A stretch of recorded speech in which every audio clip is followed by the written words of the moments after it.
Fala galera, aqui professor Newton Filho, voltando nossa segunda aula sobre cristianismo, Igreja Católica Apostólica Romana, tá? Na primeira aula, quem está acompanhando desde o início, tinha uma câmerazinha no canto com a minha imagem. Eu achei importante para os alunos terem certeza que estão assistindo a aula do seu professor de ensino religioso. Mas a minha câmera não é tão boa assim, né? Então eu resolvi colocar só uma fotinha aí, vocês estão vendo esta simpática figura que é o professor de vocês. Tenho certeza que estão assistindo a aula que deveriam assistir, né? Essa aula que foi pensada para os alunos do 6º ano, certo?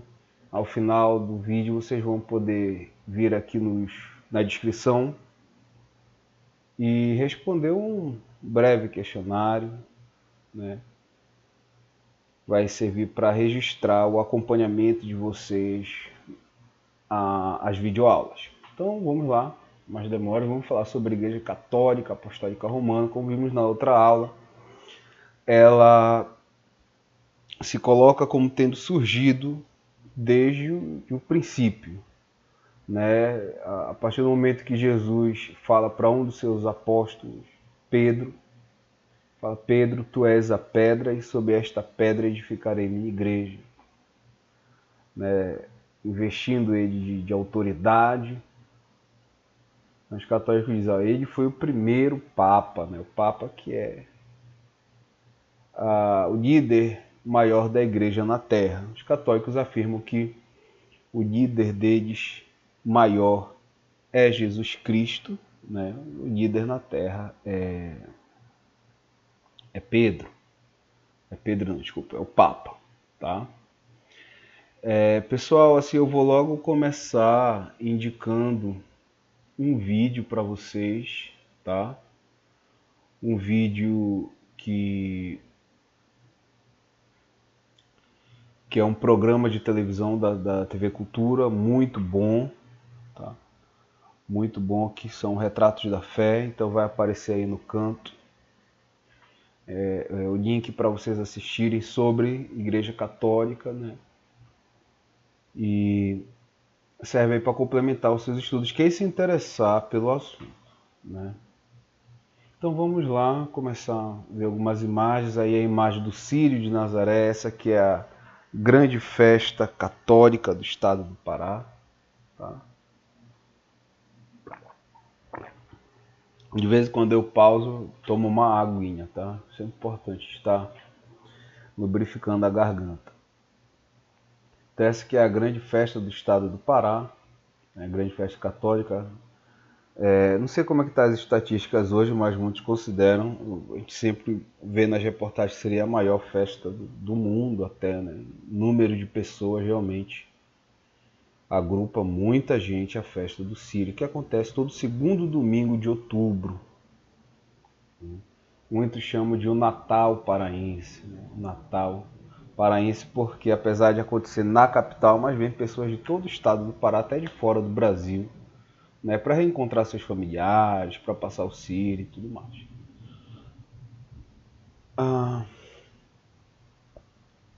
Logo no início da vida do católico, né, aquele que é de família católica, acontece o batismo, o ritual do batismo.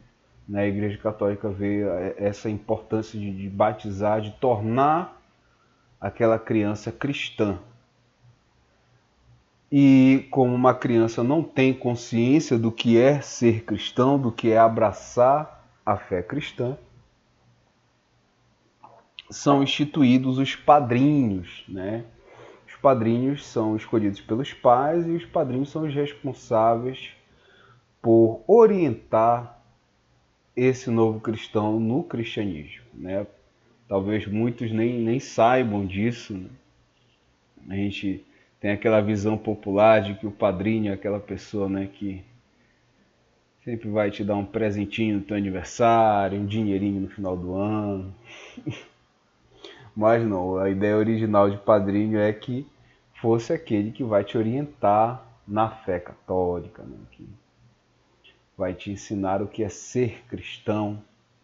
E aí, mais adulto, você reafirma o seu compromisso com a igreja fazendo a crisma, né? O ritual da crisma. Onde já consciente do que é ser cristão, do que é ser católico, você reafirma esse compromisso. Tá? Assim, a gente estava falando sobre a origem da Igreja Católica, então ela remonta, né, ela faz o seu histórico, acredita que vem desde Pedro, né?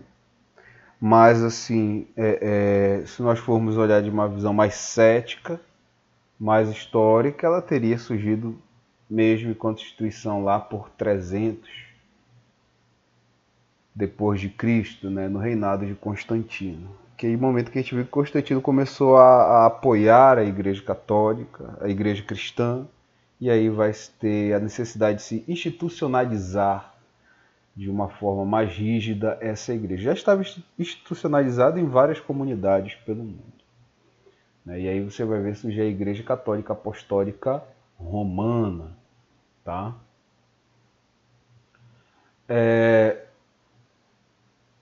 A Igreja Católica durante muito tempo, durante muitos anos, teve uma forte influência política.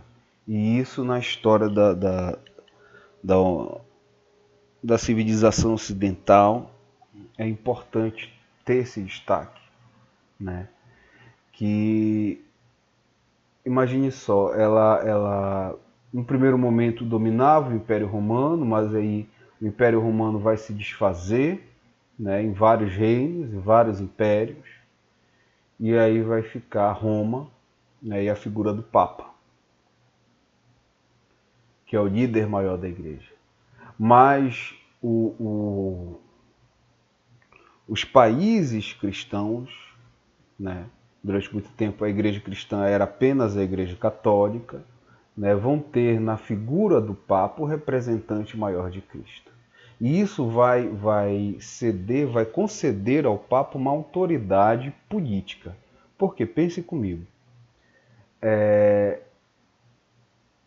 se um rei é coroado, rei de um país, mas não tem o apoio do Papa, o Papa não reconhece ele como sendo o rei por vontade divina, você vê uma crise política naquele país. Né? Os súditos que são católicos não vão aceitar aquela pessoa como rei se o Papa não disser, olha, não, realmente é a vontade de Deus que ele seja o rei.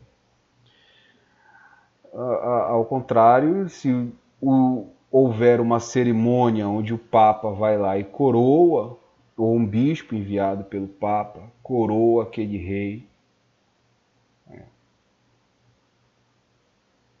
os súditos vão ver naquela figura alguém que foi escolhido por Deus.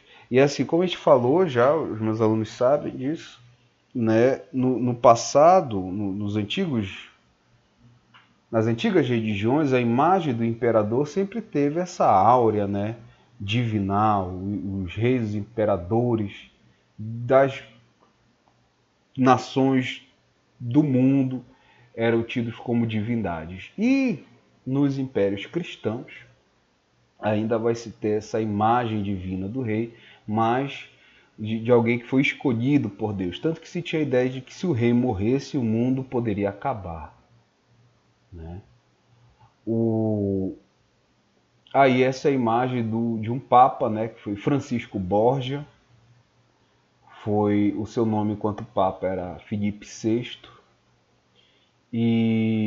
e a história do Borgia é que ele foi um papa que ele teve grande poder político, né, grande influência política, foi um papa onde a sua família tinha todo um poder político ali, né? Não foi um papa que ficou conhecido pelas suas boas ações, por ser muito religioso, não. Ele foi conhecido na história por ser uma forte personalidade política. Não.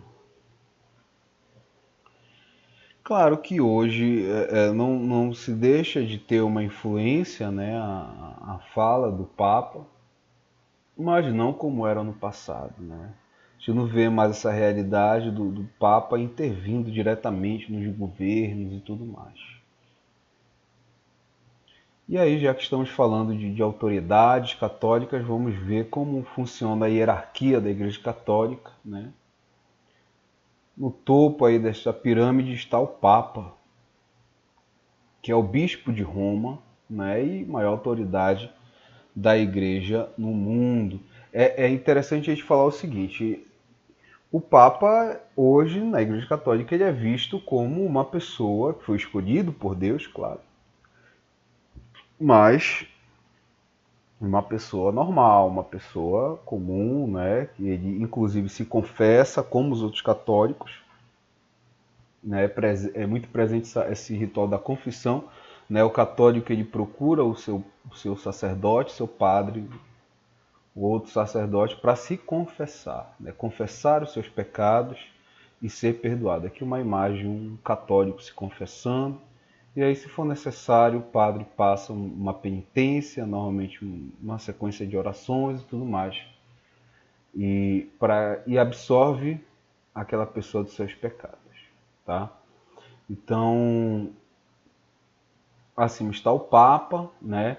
Ele tem autoridade para direcionar os rumos da igreja, mas também não pode fazer o que quiser, tá?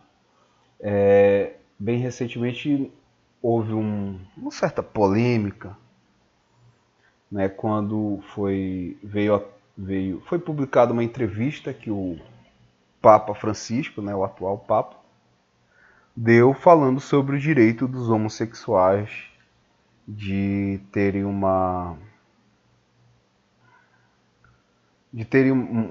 casamento civil reconhecido pelas autoridades, tá? Bom, e aí eu me lembro que, olhando nas redes sociais, uma amiga minha fez um comentário que ele deveria lutar para que, e deveria fazer com que a Igreja Católica aceitasse o casamento dos homossexuais, né? E é interessante a gente considerar o seguinte: o Papa não pode fazer isso.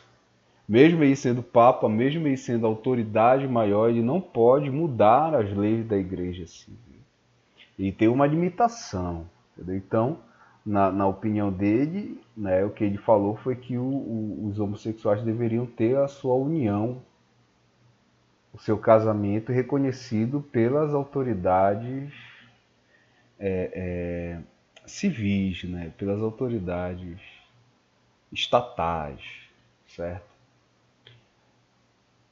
Mas o casamento de pessoas do mesmo sexo não é reconhecido na Igreja Católica. É interessante que a Igreja Católica ela é uma religião que leva muito a sério essa questão do casamento, em relação a outras religiões cristãs, onde você vê a possibilidade de divórcio, né? A Igreja Católica ela é mais rígida.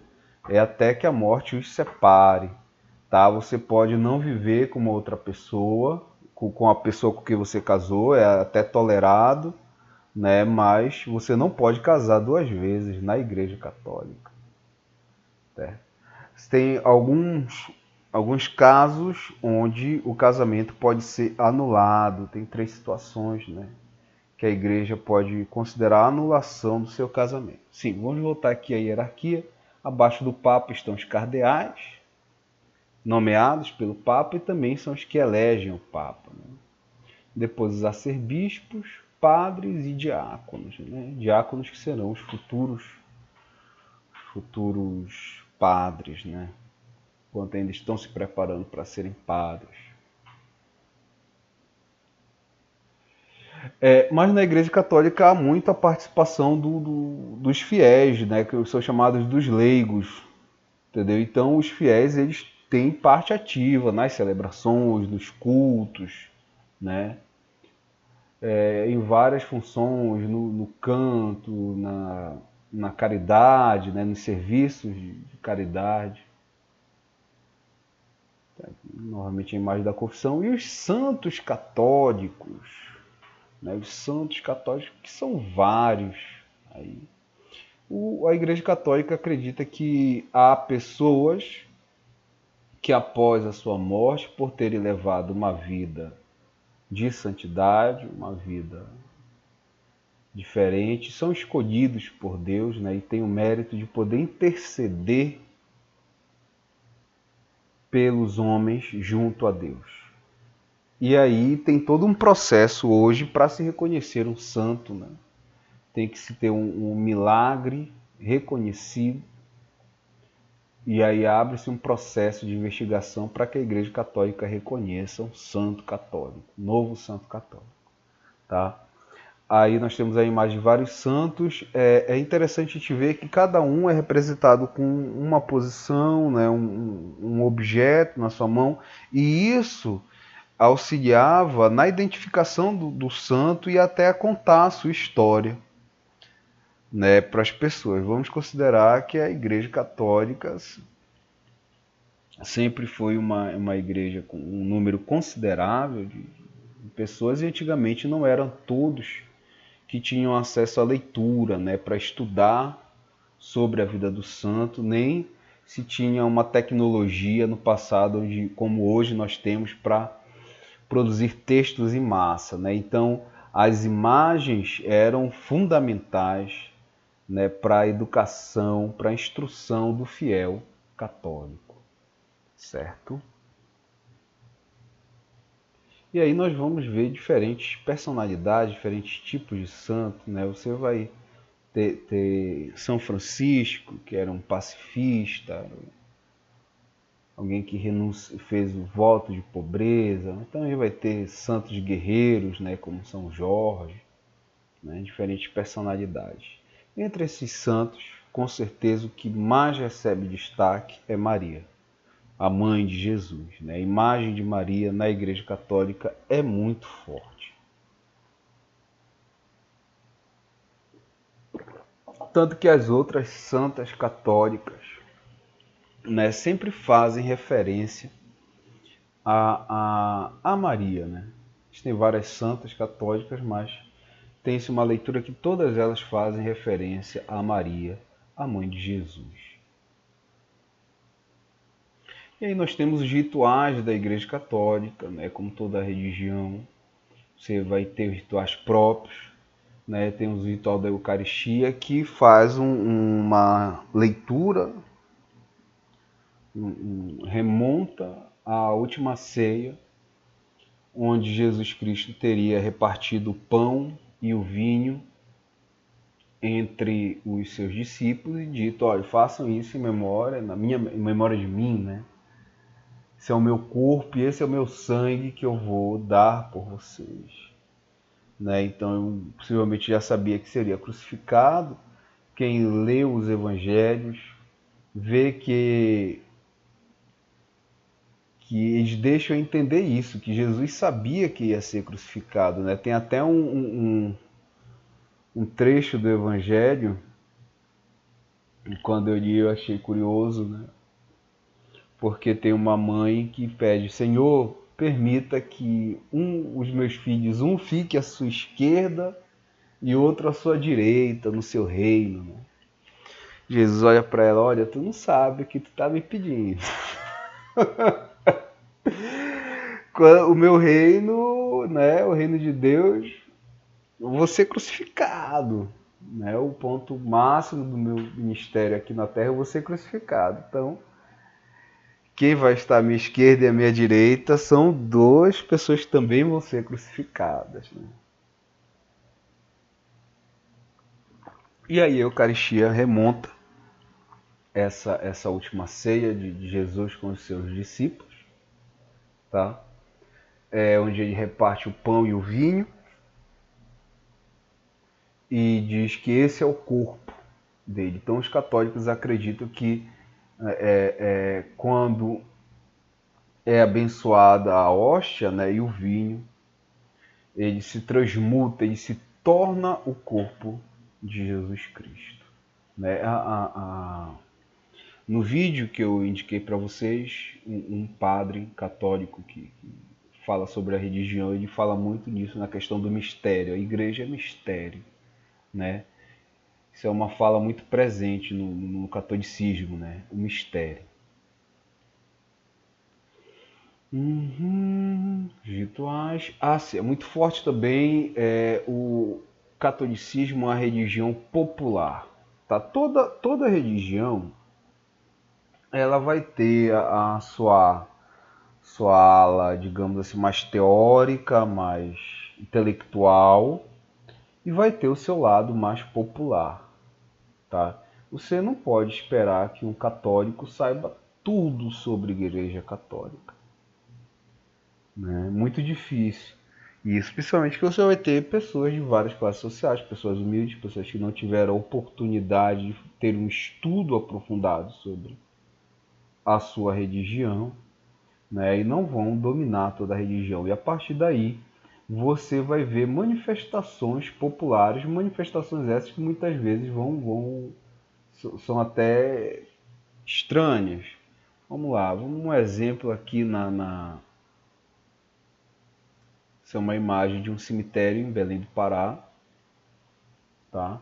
Onde em dois cemitérios de Belém, no cemitério da Soledade e no cemitério de Santa Isabel, que ficam na capital, né, Belém, acontece o culto das almas toda segunda-feira pela manhã, onde pessoas vão lá fazer pedidos, fazer preces, pedindo bênção para as pessoas que estão enterradas ali, né? E o túmulo mais famoso é do médico Camilo Salgado. Esse túmulo aí, vocês veem essa cruz, é onde está enterrado Camilo Salgado. Inclusive nem se pode, eu não sei se eu vou permitir novamente, mas nem se pode, ficou um tempo sem poder acender velas, porque já estava deteriorando o tubo de tanta vela que é acesa para ele, né? Então é um culto frequentado por católicos, por espiritualistas, né? É um culto que a Igreja Católica não faz parte da religião oficial, mas está no calendário da Igreja Católica de Belém. Pelo menos estava, não sei se mudou agora, né? É algo aceito pela Igreja Católica, tá? E as pessoas vão lá, fazem pedido. É curioso, por exemplo, tem o túmulo da moça do táxi, que é uma lenda, né, da cidade de Belém. E os taxistas vão lá fazer pedido para ela quando conseguem comprar o seu táxi, né, o seu carro. Eles levam um carrinho e amarram no túmulo, né? Pessoas fazem pedidos para os filhos passarem no vestibular, e aí levam placas de gesso com o nome do curso e o ano que aquela pessoa passou no vestibular. Então você vê isso na religião popular, tá? Eu sempre falo que existe a religião, que é a instituição, né, com suas regras, com suas normas. Tem vários tipos de instituições, mas existe também a religiosidade, que é a forma da pessoa viver a religião. Então, cada um de nós tem a sua religiosidade. Podemos estar ou não em uma religião, em uma instituição, né? Mas cada um de nós tem uma forma peculiar de religiosidade. Quando a gente fala de religiosidade popular, né, é exatamente esse tipo de manifestações, né, que fogem à religião oficial, mas estão ligadas de certa forma. Aí uma imagem mais forte, mais chocante, que é a autoflagelação que acontece na Semana Santa nas Filipinas, né? Na Semana Santa, os filipinos saem em procissão se autoflagelando. Esse que é um ritual antigo lá, né? Aqui, uma crucificação, eles literalmente se crucificam lá nas Filipinas durante a Semana Santa. Claro, não até a morte, né? Mas o recorde foi, se eu não me engano, de 3 horas, parece, crucificado. 5, 3 horas. Foi um bom tempo que o cara conseguiu ficar crucificado. Eu já vi uma reportagem que disseram que normalmente maridos que são infiéis à sua esposa durante o ano são crucificados na Semana Santa, né, para pagar a penitência desse pecado. É importante a gente dizer que a Igreja Católica hoje, né, ela se manifesta contra esse tipo de ritual, tá? Mas é difícil porque, assim, possivelmente eu não tenho dados científicos sobre pesquisas sobre esses rituais, mas o que a gente vê muito que em outros casos, né, é que possivelmente esse tipo de ritual já existia nesse local antes da Igreja Católica. E aí a Igreja Católica chega, converte essas pessoas, mas elas vão manter os seus rituais agora redirecionados, né, para o catolicismo. Então é muito difícil você fazer com que essas pessoas abandonem essas práticas, né, que acontecem durante a Semana Santa. Lembrando que isso é uma manifestação popular, não é a Igreja Católica que manda que essas pessoas se autoflagelem, se crucifiquem, né? Literalmente. Pode ver que esse senhor aí está com os 2 pregos cravados na mão dele. Um momento importante da Igreja Católica é o domingo, né? Que é o dia principal, é o dia de celebração principal da Igreja Católica, né? O dia sagrado, porque foi no domingo que Jesus ressuscitou dos mortos, né? Então, os católicos guardam esse dia. Alguns historiadores apontam que foi também Constantino o responsável por instituir o domingo. Tá? Aproveitar que estamos falando de Páscoa, existem 3 datas bem importantes na Igreja Católica, que é o Natal, que simboliza o nascimento de Jesus, né? Como nós vimos na aula passada, muitas tradições da Igreja Católica foram instituídas em datas para incorporar tradições antigas da Europa. Então, o dia 25 de dezembro vem por ser nessas regiões, né, o que seria o dia mais frio do ano, né, e aí após ele seria o fim do inverno, né, e com o fim do inverno associa-se, né, o nascimento de Jesus. Jesus vem trazer a esperança para o mundo, né? O inverno que em algumas regiões, principalmente da Europa, é bem severo, né? Principalmente para sociedades antigas onde não tinha uma tecnologia que tem hoje de possibilita as pessoas se abrigarem, se aquecerem. Inclusive estocar alimento. Acho que a maior problemática do inverno hoje, no passado, era a dificuldade de se estocar alimento. Por isso que alguns alimentos vão ser marca do Natal, né? Você vai ver o peru, a castanha, a uva passa, né? Muita gente é contra a uva passa no arroz. Mas por que esses animais são a marca do Natal? Porque eram os alimentos que eram consumidos durante o inverno. Entendeu? O peru por ser uma ave maior, gorda, né?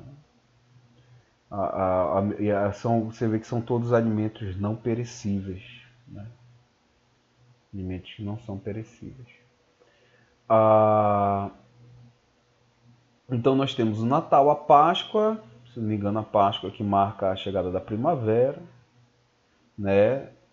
Em muitos rituais era o ritual que hoje marca a Páscoa no mundo ocidental vem da celebração à deusa Êster, né, com coelho, com ovos de Páscoa, voltado às crianças também. E aí vai ser substituído pela ressurreição de Jesus Cristo, né? A Páscoa para os cristãos marca a ressurreição de Jesus Cristo. E 50 dias após a Páscoa acontece Pentecoste. Pentecoste que foi um momento, né, do cristianismo onde os apóstolos teriam sido batizados pelo Espírito Santo, né?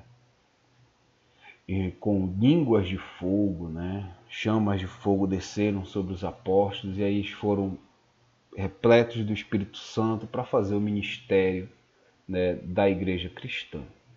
E a Páscoa, ela acontece 40 dias após o Carnaval. Por isso que vocês podem ver que às vezes o Carnaval cai em março, outras vezes em fevereiro. O Carnaval que é muito presente na cultura brasileira, né? 40 dias após o Carnaval, na verdade o Carnaval é estabelecido a partir da Páscoa, 40 dias antes, né? Então 40 dias após o Carnaval acontece a Páscoa e esses 40 dias são a Quaresma, onde você deve ter uma preparação para a Páscoa, né? Indica-se você fazer um sacrifício. Esse sacrifício você sacrifica algo que você gosta. Tipo, eu gosto muito de, sei lá, tomar Coca-Cola. Todo dia tem que ter Coca-Cola no almoço. Aí na quaresma você faz um jejum de Coca-Cola. Sacrifica a Coca-Cola.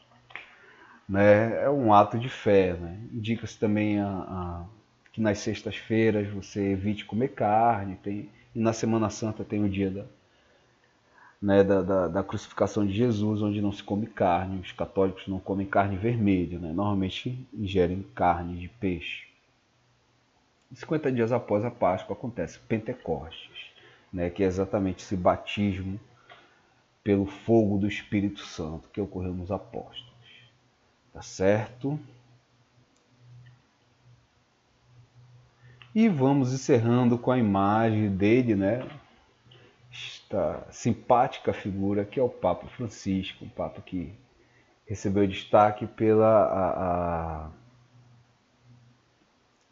sua ação popular, né, junto ao povo, as camadas mais pobres, certo? Ele que é o líder maior da igreja. Interessante a gente falar que é um cargo vitalício. O Papa que antecedeu ele, o Bento, ele abriu mão do papado, né? Mas isso normalmente não acontece. A pessoa que é eleita Papa se torna Papa e fica até o final da sua vida. Tá certo, gente. Sim, alguns pontos importantes a se considerar. O Papa, o padre, o sacerdote católico, ele faz um voto de celibato, né? Ele não se casa, tá? Ele tem que se dedicar inteiramente à religião católica, tá certo? Existe a Bíblia, a Bíblia católica e a Bíblia usada pelos protestantes, né? A Bíblia que veio a partir de Lutero. A Bíblia católica ela tem uns 4 livros a mais, são 4 livros se eu não me engano, alguns livros a mais, né? Esses livros, tanto no Antigo quanto no Novo Testamento, por que existem livros a mais no Antigo Testamento? São livros, o Lutero, quando ele fez a Bíblia, né, o cânone, ele traduziu direto dos livros dos judeus, né, que foi criado pelos judeus em 1004, cânone. Né, a gente fala cânone é referência, é o que está estabelecido. Né? Então o cânone judaico, que é a Tená, é o livro chamado Tená, né, ele foi estabelecido lá por 104, foi pedido para ser feito, inclusive, pela Biblioteca de Alexandria, né? A Biblioteca de Alexandria queria uma referência da lei judaica, e aí se formou a Tená. Né? Então, havia esses livros da Igreja Católica são livros que os judeus não reconheceram porque não foram encontrados em hebraico. Né? E os judeus têm um rigor severo em relação aos livros que são considerados, né, do cânone judaico.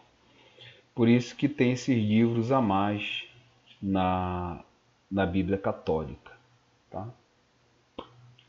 Também tem alguns livros a mais no Novo Testamento, né, que Lutero não considerou quando colocou. Por isso tem algumas informações que tem na Bíblia católica que não tem na Bíblia usada pelos protestantes. Protestante, ninguém usa mais essa palavra protestante, né? Evangélico hoje. Tá certo, pessoal? Então, essa foi a nossa aula. Não esqueça de ir lá na descrição do vídeo, ver o pequeno teste que o seu professor fez para você. Se você tiver alguma dúvida, alguma contribuição, coloque nos comentários, né? nós vamos responder na medida do possível. E por hoje é só. Valeu!